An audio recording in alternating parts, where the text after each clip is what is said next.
What you're staring at right now is a stop motion animator's dream. This right here is the Panasonic GH4. Literally my favorite DSLR for shooting stop motion. Reason being is this. You see that? Resume stop motion shooting. This have built-in stop motion within the camera. When you shoot stop motion, you have the ability to see all your onion skinning. If you just want to leave the camera and you want to just animate and practice, you can just put it on the timer, sit it on the tripod, move your puppets, move your action figures, whatever you use to animate, and just have the camera take the pictures. I had this camera for a while. I didn't know how good it was for shooting stop motion, but I'm so glad I used this camera to shoot stop motion because I'm familiar with Sony, I'm familiar with Panasonic, which is this one, I'm familiar with Canon, and I'm familiar with Nikon. The only downfall to this camera is that it's not natively compatible with Dragonframe. You got to jump through a lot of hoops in order to use Dragonframe, but let's be honest. For me, I don't use Dragonframe. I'm going to use Dragonframe, and when I do use Dragonframe, I'm gonna use this camera, and I'm gonna find out how to use it, and I'm gonna let you know about it. That's the only downfalls with this camera, but for right now, I use this camera to shoot, and I edit on Stop Motion Pro, and I also use Premiere Pro, Final Cut Pro, and I use After Effects. I use almost everything to do stop motion shooting. For the most part, I just use this and Stop Motion Pro. That's all I would need for removing rigs, for all of that. Another big selling point for this is the Lumix app. If you get this camera, get the Lumix app. The reason being is because if you have the Lumix app, you can actually look at the pictures, you can take pictures and do stop motion with the app, so you never have to touch the camera. If you're watching this video, most likely you have a phone. You have some kind of smartphone. If you have any kind of smartphone, especially if you have an iOS device, because that's what I use, you're able to get the Lumix app. The Lumix app is the easiest app to use. Only thing that might be a little tough at the beginning is actually setting it up, but there's a few ways to set it up. You can use Bluetooth, you can use Wi-Fi, you can use QR code, I think, or something like that. Honestly, the easiest way is to just use Wi-Fi. Another big selling point for this camera is that since the GH5, I think the GH6 is out now. I think the GH6 is out now.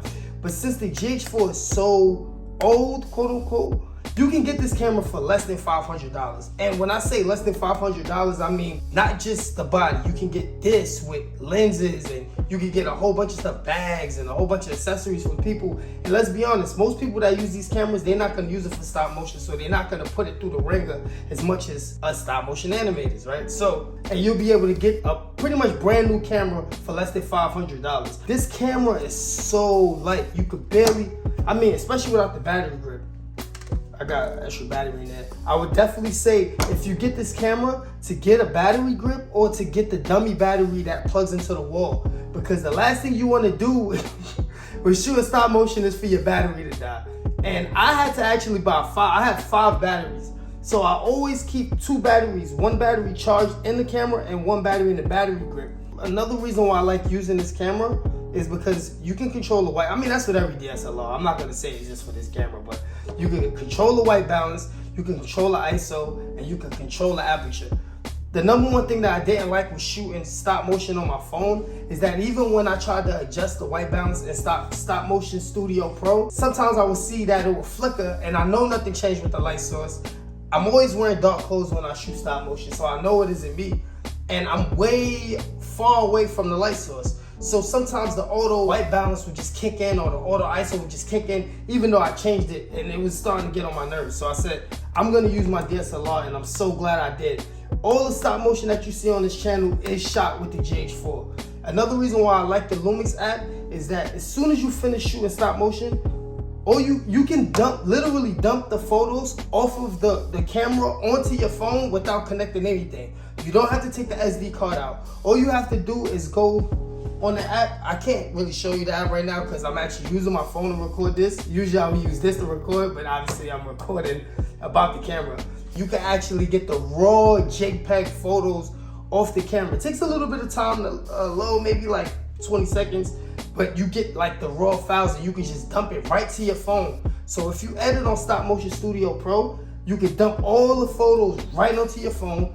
You can just edit straight from your phone onto Stop Motion Studio Pro with the highest quality JPEG photos without having to take out the SD card, have your laptop, put it into your laptop, make sure that all the photos and go review the photos and all that stuff. And you can also review it within the camera as well, and it plays. So I'm telling you, man, you're going to hear a lot of people talking about Nikons. You're going to hear a lot of people talking about Sonys. You're going to hear a lot of people talking about Canons. But I'm telling you, for all my stop motion animators who want a budget or just want a DSLR, I'm telling you, Lumix, GH4 and GH5, all of them, they have the same, it's all the same thing, let's be honest.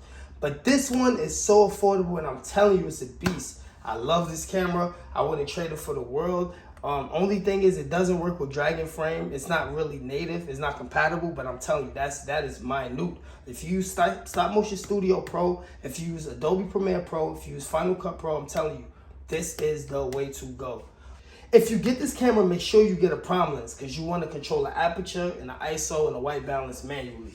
But for the most part, I think this lens was like, what, $200? I bought this camera a long time ago, but I mean, right now, if I was to get this, it's probably less than $1,000. You can't go wrong with it, man.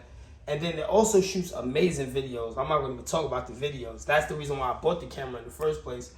It shoots really well at night. It's a great camera, man. I'm telling you, if you want to shoot stop motion, get this camera. I will be leaving affiliate links in the description below to this camera, and also to the battery grip and the extra batteries, because you definitely want extra batteries when you get this camera.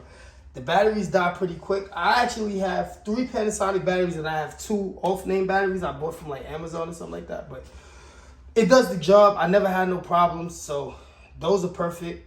But this is a stop motion studio animator's dream.